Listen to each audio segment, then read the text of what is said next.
also known as Wilmington. We are still here, so if you ever hear somebody say, all California Indians are dead, tell them, oh no, I participated in ceremony on Indian territory. Got it? Oh! Oh! Okay. What I would like to share with you, this amazing, this is between 600 to 800-year-old Alaska yellow cedar.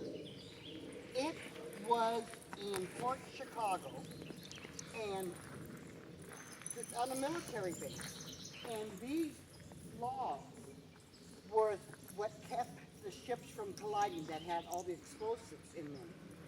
And then during World War II, there was an explosion.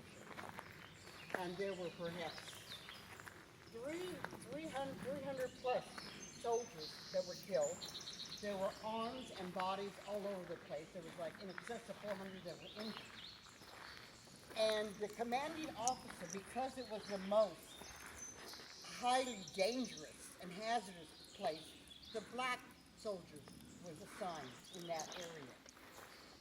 And the commanding officer demanded that they pick up the limbs and the bodies of their comrades. And a number of them said, no, we will not. And they said, well, if you do not, you're going to be court-martialed and sent to prison. Some of them backed down, but quite a number of them did not. They were sentenced 15 years in prison. Well, there was such a tremendous uproar among the public that it was dismissed. So this truly is a healing pole because it was the start of desegregation here in California in the military base.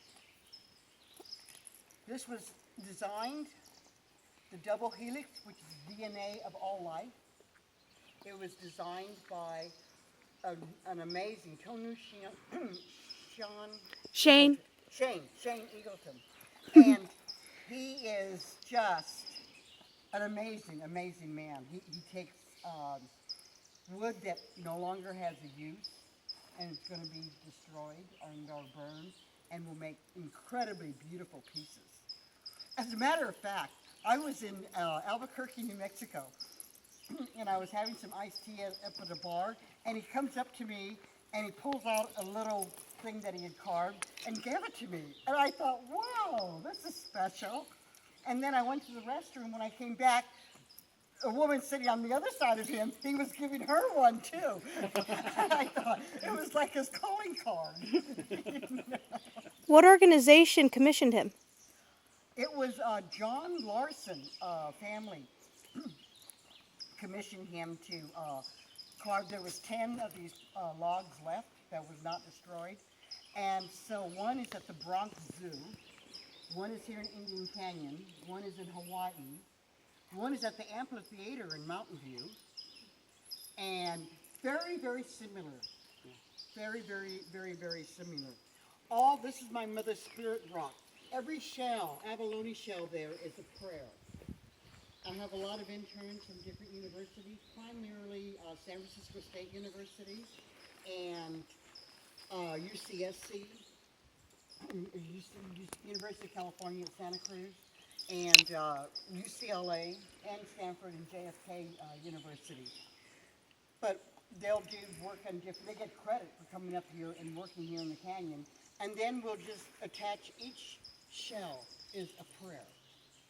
And this one woman, she was from Hollister, going to San Francisco State University, and her prayer was, my father had just retired, but he went back to work, so I'm able to go to school. I'll be the first in my family to graduate from university. So when it gets so hard, don't quit.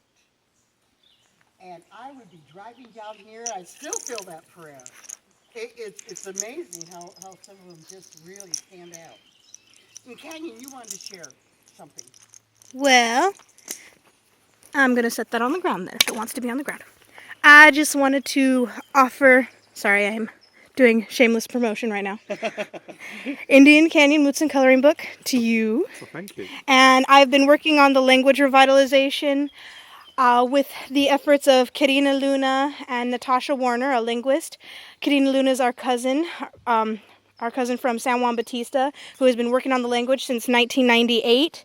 And I recently designed and published this coloring book. It's actually being sold in the Oakland Museum, in Berkeley, in San Francisco. I'm getting it into a couple more bookstores. It's a small nonprofit organization that has been aiding my publication. And with the efforts of language revitalization, it's really important, especially for dormant languages. Just like how a lot of people say California natives are dead, a lot of them want to say that the languages are dead. There are in excess of 100 tribes in California alone. Probably didn't know that, and still a lot of people don't know that, and less than 50% are federally recognized. And the government just doesn't want to identify us as federally recognizable, but who cares? We're still here. I'm standing strong, and I'm proud. And with the efforts of language revitalization is reawakening what is dormant, reawakening the language that's in my DNA, that is standing strong here where I am rooted in the community. And with the language, I'm realizing, and my mom has realized, why we think the way we think, especially with a language. I have so much trouble with the English language. It's amazing and frustrating. And so now that I'm attempting to reconnect with the language, it's coming to me quickly. I've already created songs and dances that I hold sacred and that are really important to bring back to the community. And I've been working on my regalia. It's been a slow and go process because I want to do it right. And so even though I may want to rush the effort, it needs to come the way it's meant to come. And so with the effort in this coloring book, this is a public, more secular type presentation for revitalization. And also with the project that Natasha and Karina have been working on, they are making a dictionary. And once the dictionary is published, it is for all the public. And so it will soon be available. It's in the publisher's hands right now. So I'm not sure when the delivery date is, but I can't wait for it. I actually have access to it right now. I have a previous draft, but now I'm so excited that it can be public ready and I can engage with people, and hopefully I'll be a few lessons ahead of them and facilitate workshops and teaching projects, work on mobile apps, work on multiple projects to aid in the revitalization of language. And so that's just a tiny little project that I was lucky enough to have the help of Karina Luna, Natasha Warner, Amanda Lee Julius, and my father, Richard Roots. And of course, Indian Canyon, and the support of Anne Marie, and the support of my community, of course, in delivering this project, and Cito Tiempo Press through Reinhabitory Institute nonprofit, who aided in the publication. And also my inside connection with Heyday Books, who led me to the right type of printer. So I didn't get published by Heyday Books, but they did let me know who I can find as a printer, and I was like, thank you! So it was a communal effort and a communal delivery for communal education. And so I'm really happy to deliver that. And that is a gift for you, and I don't mind if you make copies for classroom or educational purposes. Just let people know it's by me or by Indian Canyon dominantly. And and it is for sale. A lot of copies. I must share with you. When you connect with words that in the English language there's no such definition, it's really easy to understand why you think the way you do. An example is like water is Rama. But Rama in our language is just not H2O. It's the movement of the water. It's the sound of the water. It's the creek that contains the water. They're one and inseparable. And there's no word in the English language that has the definition of Rama. You could say watershed, but that doesn't include the sound of the water. It's amazing that I've had an intern who was probably, he's in his 20th year of formal education, and he said, Anne Marie, clearing the creek, doing stream restoration, I learned more than I have in my entire formal educational life. I said, you're kidding, tell me what? This is Fred. And he said, I listened when I would remove a stick, I listened to the water, and I did hear it say, thank you. When you take the time to listen, it's amazing what you will hear. It's truly incredible. Really, really incredible. Now, I'm interested, do you have any questions? Michael? What was that question?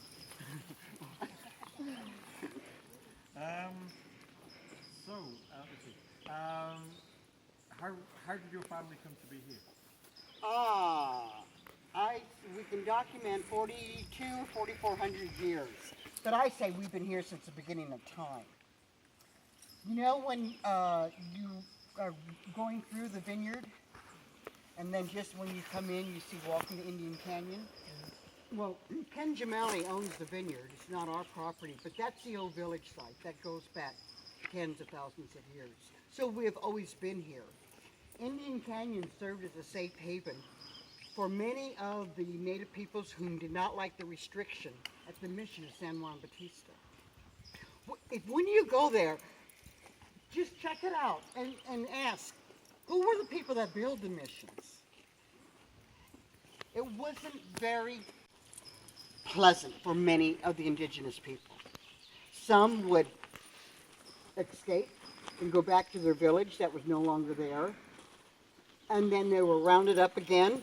A couple were killed to set an example what happens to runaways, because it was the free labor force that built the missions. And some of them ended up in Indian Canyon. It was a safe haven then, as well as it is a safe haven today, right here, for many native peoples. We've opened up, this is my great-grandfather's trust allotment, we've opened it up to all indigenous people whom are in need of traditional lands for ceremony. And we've had quite a number of Maori people, the indigenous people from New Zealand, Aborigines from Australia, Gwich'in from Alaska. As a matter of fact, do any of you, are you familiar with fracking? Yes. I will tell you, it is a horrible process of extracting every last ounce of oil from our mother. Yes, it is absolutely miserable. It's so bad it ruins the water table. It is horrible.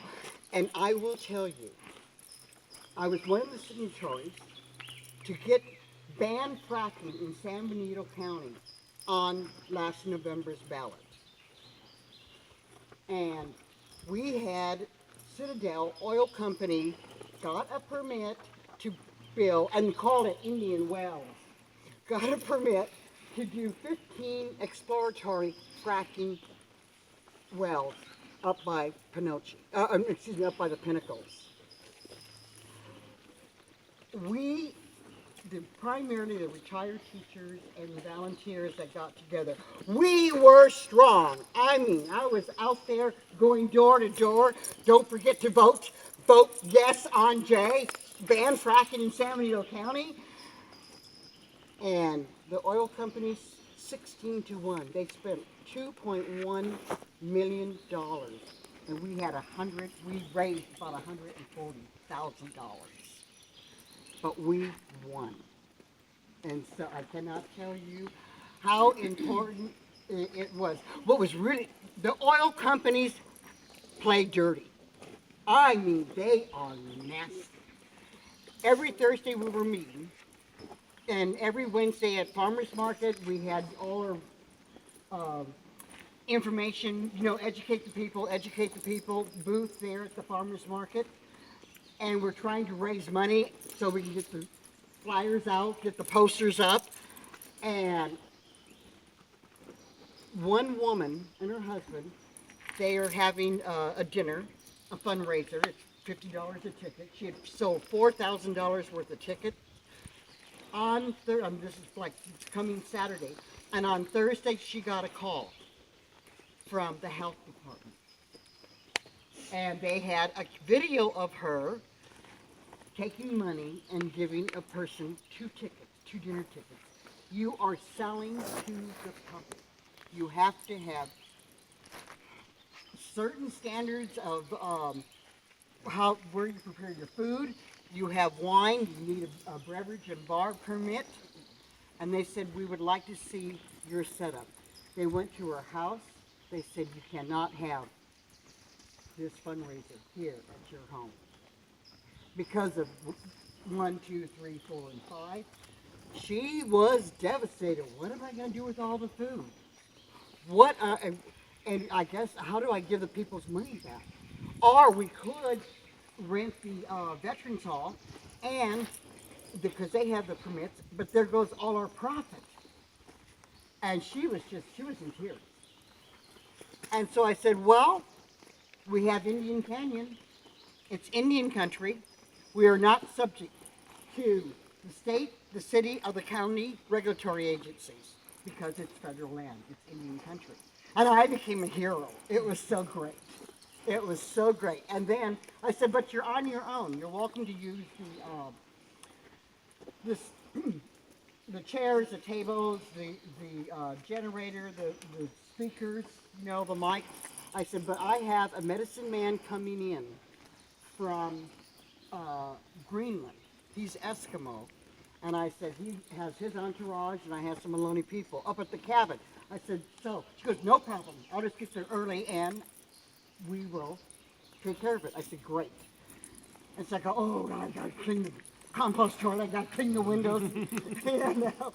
And so a couple of friends came over and helped with that. Just as we finished Saturday morning, here comes, his name is, we call him Uncle because it's Uncle, and it's very difficult to pronounce. And so he comes in with his entourage, and we meet up at the cabin, and then Margaret, the woman who's putting on the dinner, comes up, Anne Marie, can we put the enchiladas in your oven? I said, fine. I said, I have 2 ovens, and I introduced her to everyone there. And she invited us down for dinner. And I thought, great, I won't have to do dishes. Because we're green here. We're off the grid. And so the electric dishwasher is me. Okay? And so what Uncle did, it was so amazing. He puts this white, like, cape on, and it has fringes. And he asked everyone to get into the arbor in the circle. There's about 90 people. And then what he does, their drums are about this big. And they're, like an embroidery band. I don't know if you know what. Anyway, they're about this big, and it's about this thick. And all it is just pure silk. But it's pulled so tight. And he has 2 of them. He takes one, puts it right here, the other one right here, and then he has his next to his ear, and then he sings a song, and it just vibrates. It's so unbelievable, and it goes out throughout your entire body. He did that with every single person. How many people? About close to 90. And each song was approximately half a minute to almost a minute and a half per person. And then at the end of the song, he sang afterwards, and it's very a cappella. It was very projected, similar to my grandmother's song, just out there. But when it was right there, he's kind of honing his drums right around you. It reverbs, and it's just echoing, and it straight goes through you. But he was drenched, he was winded, and he was dedicated. And it was an amazing ceremony, especially for those who weren't expecting it, for those who had just participated in ceremony for the very first time, especially having someone visiting this territory. This space is open for all indigenous peoples, but so many intertribal, international visitors, so it was really an amazing experience for those that were part of the supporting Measure J. And 20%, both men and women, had tears in their eyes when he finished. I was the last one because he went all around the circle, and when he got to me, he was sweaty. I'll tell you. And on top of that, Margaret had only sold like $4,000 worth of dinner tickets. We raised $11,000. It was so great. It was absolutely fantastic. And so. And of course, they're showing now that fracking is the main cause of earthquakes down in LA. And Kansas. What they've done, and they're in the Midwest. So. And what's really interesting is that we got the high school involved, students from the high schools. And Santa Barbara tried to, we did have a dream team legally, they're fantastic. But Santa Barbara failed, and so they're getting ready for the next. They attempted to to get an initiative on the ballot, and they did not. Butte County tried, and they were not successful. So San Bernardino County is the only county that's been successful so far. And Monterey has visited us with our meetings to see if Monterey County, if they can ban fracking. So it's going to be up to you guys to really get out there and ban fracking in Monterey County. You're in Monterey County, correct? Yeah, ban fracking in Monterey County. Yes. I have a question, not on this topic. Okay. I saw that when you cleanse dust, you use an abalone shell, and I see that you use that for the prayers as well. Mm-hmm. In this culture, what do abalone represent? Abalone is very sacred because you know that the arbor over there, when I first started, I would take an abalone shell, we use it as a shovel, and every abalone full of dirt is a prayer. But after the second and third day, I guess I said, this is not going to work. It's not going to happen in my lifetime. So I started getting a wheelbarrow and a shovel. And every shovel of dirt is a prayer. And I figured, this is not going to work either. So I got a bulldozer. So that's how that ended up. But abalone is food. I love abalone. It is, you have to pound the hell out of it. It is excellent. It is so good. It's also, we use it for our regalia, just like this here. This is abalone. These are abalone shells, from an abalone shell. And we use it for smudging ourselves, like we did today. Plus, it's pretty. Do you like it? So it's a very important Multi-utilitarian and extraordinarily significant and spiritual definition and relevance in our culture. And you had to be a talented individual to attain it. Of course, there were shards that did come up on shore, but most of the time it was our indigenous ancestors who dove for it. And the bigger the shells, the deeper they were, the harder they were to attain. And so you had to be a skilled individual, especially when you attain them. And then, of course, you had to have unique talents and or assets to trade. So when all of these abalone shells came inland, because there are many shells found in burial sites and village sites that they're deep inland. So you have to think, okay, the ocean didn't wash them up here, so how did they get here? And a lot of means of trade and offerings, gifts. That's why we have so many necklaces. Our necklaces, why they're so loose, is because we didn't utilize clasps. We just took them off and offered them as offerings to someone. And so when someone has a lot of necklaces, combination, our traditional regalia for at least women was skirts and necklaces. The weather's so amazing, we didn't have all of these layers. And so many necklaces were for ourselves, that were gifts for people, and also gifts that we have received. And so abalone shells is kind of like the bling bling in the arena of important significance in California Native. Especially when you meet California Natives, you're going to see them wearing certain assets of the territory, either pine nuts, dentilium shells, abalone shells, and olivella biplicata shells, and other local shells and bones that are attained in the territory, and then means of trade, items that were traded. But they are very important and valuable in our Native community. Now they're easily attainable and you can trade and exchange cotton paper for them, but they still hold a significant space in our heart. Can we go down to the traditional sweat lodge?